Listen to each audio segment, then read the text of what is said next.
Salam sejahtera, salam, assalamualaikum warahmatullahi wabarakatuh.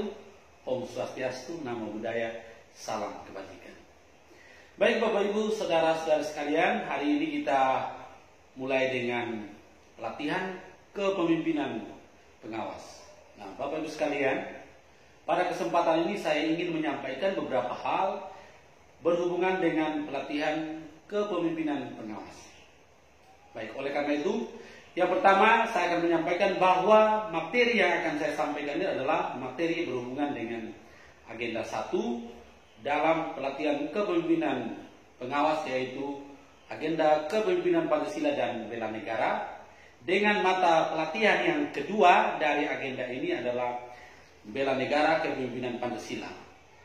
Nah, Bapak Ibu sekalian, selanjutnya sebelum kita masuk kepada konten daripada materi dari agenda yang kedua ini, maka izinkan saya memperkenalkan diri. Nama saya Gregorius M. Taib, sehari-hari disapa dengan nama Pak Greg. Jabatan saya sebagai Widya Suara Ahli Muda, dan kantor saya adalah BPSDM Provinsi Nusa Tenggara Timur. Ada juga nomor HP, nomor WhatsApp, dan juga email bagian dari media sosial saya. Baik. Selanjutnya saya akan menyampaikan dasar hukum daripada pelatihan kepemimpinan pengawas. Yang pertama kita lihat bersama bahwa ada Undang-Undang Nomor 5 Tahun 2014 tentang Manajemen Aparatur Sipil Negara, dengan turunannya adalah Peraturan Pemerintah Nomor 11 Tahun 2017 tentang Manajemen PNS, yang di dalamnya berisi tentang kualifikasi, kompetensi, dan kinerja seorang pegawai negeri sipil. Lalu untuk menindaklanjuti kedua regulasi ini, maka Lembaga Administrasi Negara (LAN) mengeluarkan berbagai peraturan, dan berhubungan dengan pelatihan ini, peraturannya adalah Peraturan LAN Nomor 15 Tahun 2019 tentang pelatihan kepemimpinan pengawas, dan Nomor 16 tentang pelatihan kepemimpinan administrator. Baik, itu sekedar tentang dasar hukum pelatihan. Selanjutnya, saya akan menyampaikan bahwa waktu pelatihan untuk pelatihan kepemimpinan pengawas ini kurang lebih 36 on class atau setara dengan 290 jam pembelajaran, dan off class-nya 60 hari atau 2 bulan atau 540 jam pembelajaran. Ya, dengan total jam 96 hari. Lalu untuk agenda pertama ada untuk keseluruhan materi ini ada 4 agenda, yaitu yang pertama tentang kepemimpinan Pancasila dan bela negara, lalu yang kedua tentang kepemimpinan pelayanan, lalu yang ketiga tentang pengendalian pekerjaan, dan yang keempat adalah aktualisasi kepemimpinan. Baik. Bapak Ibu sekalian, berikut kita akan fokus kepada agenda 1, yaitu dengan 2 mata pelatihan. Yang pertama adalah etika dan integritas dengan alokasi waktu 12 jam pembelajaran, 3 jam pembelajaran untuk penceramah narasumber, dan 9 jam pembelajaran untuk pengampu atau widya suara. Selanjutnya materi yang kedua adalah bela negara kepemimpinan Pancasila, 18 jam pembelajaran disampaikan oleh widya suara selama 2 hari. Ya, baik. Itu tentang alokasi waktu.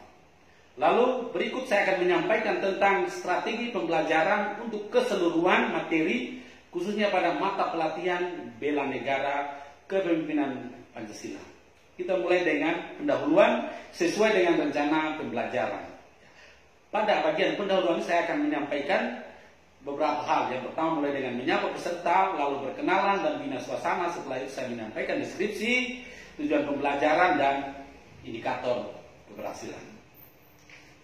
Selanjutnya pada sesi ini saya akan menyampaikan tentang deskripsi singkat, yaitu bahwa mata pelatihan ini akan membekali peserta dengan kemampuan memahami tentang persepsi publik mengenai lingkup dan wujud cinta tanah air dalam perspektif wawasan Nusantara, kearifan lokal, dan Pancasila, preferensi publik dalam kerangka tujuan negara, dengan mengaktualisasi kepemimpinan dan nilai-nilai dasar bela negara guna menangkal hambatan etika dan integritas pelayanan publik sebagai wujud kewaspadaan nasional.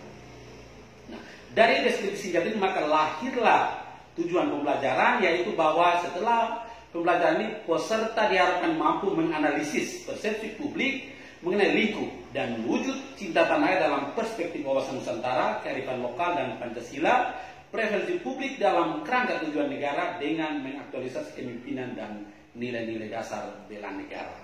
Nah, dari tujuan pembelajaran ini maka lahirlah 4 indikator pembelajaran atau indikator keberhasilan dari peserta, yaitu yang pertama adalah bahwa setelah ini peserta bisa memahami perspektif publik mengenai lingkup dan wujud cinta tanah air dalam perspektif wawasan Nusantara dan kearifan lokal.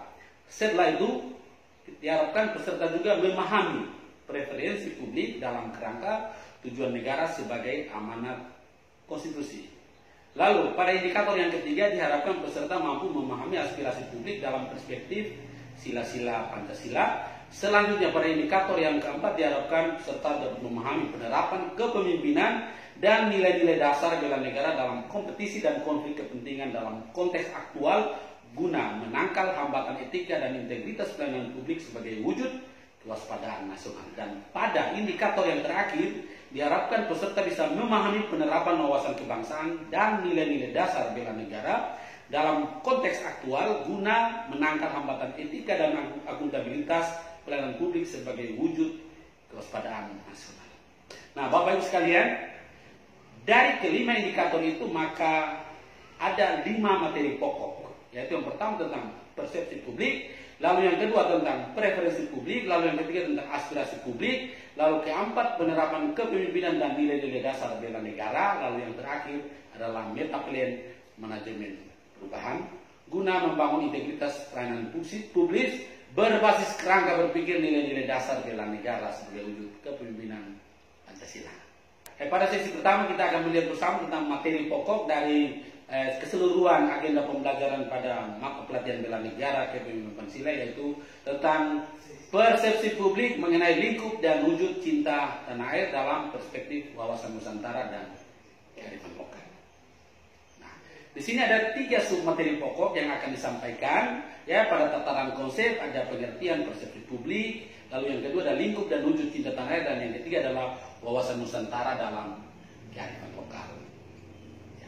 Selanjutnya, untuk strategi pembelajaran, untuk submateri yang pertama saya akan menggunakan metode sticky note, di mana saya akan membagikan sticky note kepada peserta, lalu mereka menulis tentang pengertian persepsi publik, lalu menempel dan bersama peserta akan membahas bersama tentang pengertian persepsi publik. Lalu pada submateri yang kedua, lingkup dan wujud cinta tanah air, kami akan melewatinya dengan tanya jawab, brainstorming, sehingga pada akhirnya kami bisa memahami bersama apa itu lingkup dan wujud dari cinta tanah air. Lalu pada sub pokok yang ketiga, bicara tentang wawasan Nusantara, kami akan melakukan diskusi kelompok, lalu setelah itu kami akan melakukan window shopping, dan di sana ya terjadi interaksi sehingga pada akhirnya bisa melahirkan suatu pembelajaran yang variatif, inovatif, dan berbasis andragogi. Kita ke pembelajaran yang kedua atau sesi yang kedua tentang materi pokok yang kedua adalah preferensi publik dalam kerangka tujuan negara sebagai amanat konstitusi. Nah, di sini kurang lebih ada 3 sub materi pokok. Masih pada tataran konsep ada pengertian preferensi publik, lalu ada tujuan negara sebagai amanat konstitusi, dan yang ketiga sistem pemerintahan Indonesia. Nah, bagaimana strategi pembelajarannya adalah yang pertama, untuk konsep preferensi publik kami akan melakukan tanya jawab, menggali pemahaman peserta didik. Lalu setelah itu untuk merumuskan tentang tujuan negara sebagai amanat konstitusi, ya kami akan membedah pembukaan Undang-Undang Dasar 1945 alinea yang keempat, dan di sana akan ditemukan tujuan negara. Lalu setelah itu saya akan mengajak peserta untuk menyanyikan bersama lagu Garuda Pancasila sebagai bentuk semangat bela negara. Lalu pada pembelajaran yang ketiga tentang sistem pemerintahan Indonesia, kami akan lalui dengan survei. Survei ini dilakukan antar kelompok. Survei ini adalah mengarahkan kepada bagaimana peserta setelah pembelajaran di agenda yang kedua ini bisa menangkap preferensi publik, baik yang berhubungan dengan tujuan negara maupun sistem pemerintahan yang ada di negara kita ini. Ya, itu tentang strategi pembelajaran yang kedua. Lalu strategi pembelajaran yang ketiga dengan materi pokoknya adalah aspirasi publik dalam perspektif sila-sila Pancasila. Di sini ada dua sub materi, yaitu yang pertama tentang pengertian aspirasi, lalu yang kedua sila-sila Pancasila. Nah, bagaimana skenario atau strategi pembelajarannya adalah bahwa pada tataran pengertian konsep kami akan melakukan tanya jawab, menggali pemahaman peserta. Lalu setelah itu untuk memahami lebih jauh tentang sila-sila Pancasila baik pada tataran penghayatan maupun pengamalan, maka kami akan lalu dengan brainstorming. Lalu ada film pendek yang akan diputar untuk ditonton bersama sehingga pada akhirnya mereka bisa mendapatkan kesan di balik film pendek yang mereka tonton, sehingga pada akhirnya mereka bisa menerapkannya dalam kehidupan sehari-hari, khususnya dalam pelaksanaan tupoksi. Lalu pada bagian yang terakhir dari strategi yang ketiga adalah melakukan survei antar kelompok, survei mini, ya, survei ya tentang aspirasi publik dalam perspektif sila-sila Pancasila. Nah, di sini tujuannya adalah untuk menangkap aspirasi publik baik tentang sila-sila Pancasila maupun aspirasi publik dalam perspektif sila-sila tersebut. Yaitu tentang pembelajaran di sesi yang ketiga, 3 jam pembelajaran. Lalu yang berikut, materi pokok keempat adalah sesi yang keempat dari pembelajaran keseluruhan, yaitu tentang penerapan kepemimpinan dan nilai-nilai dasar bela negara dalam kompetisi dan konflik kepentingan. Nah, di sini ada 3 sub materi pokok, yaitu yang pertama masih pada tataran konsep, ada pengertian dan implementasi kepemimpinan. Lalu di sana kita akan mengupas tentang nilai-nilai dasar bela negara. Lalu 3, bagaimana kompetisi dan konflik kepentingan itu akan terjadi dalam sebuah organisasi. Nah, bagaimana skenario atau strateginya adalah yang pertama bahwa pada tataran konsep masih berhubungan dengan metode tanya jawab, brainstorming. Lalu setelah itu untuk memahami lebih jauh tentang nilai dasar bela negara maka harus dilakukan melalui brainstorming, surah pendapat satu sama lain. Setelah itu mereka akan merumuskannya di pembelajaran yang ketiga, yaitu tentang kompetisi dan konflik kepentingan. Nah, di sini ada sebuah permainan, sebuah simulasi, ya, yang diberi nama simulasi merah putih. Di sana para peserta diharapkan bisa melakukan permainan dengan tujuannya adalah untuk bisa memahami tentang penerapan kepemimpinan dan nilai-nilai dasar bela negara dalam kompetisi dan konflik kepentingan yang sering hadir dalam pelaksanaan tugas pokok dan fungsi di unit kerja masing-masing. Baik Bapak Ibu sekalian, dengan demikian kita sampai pada materi pokok yang kelima, yaitu tentang metaplan manajemen perubahan guna membangun integritas pelayanan publik berbasis kerangka berpikir nilai-nilai dasar bela negara sebagai wujud kepemimpinan Pancasila. Nah, ada sub materi pokok yang pertama itu tentang implementasi bela negara, kepemimpinan Pancasila dan nilai-nilai dasar bela negara. Lalu yang kedua ada hambatan etika, akuntabilitas dan integritas pelayanan publik. Lalu yang ketiga wujud kewaspadaan nasional. Nah, sub materi pokok yang kelima ini diramu dalam 6 sesi, ya, 6 jam pembelajaran, ya, yaitu pada bagian yang pertama peserta diarahkan untuk bagaimana mewujudkan implementasi bela negara melaluinya dengan diskusi.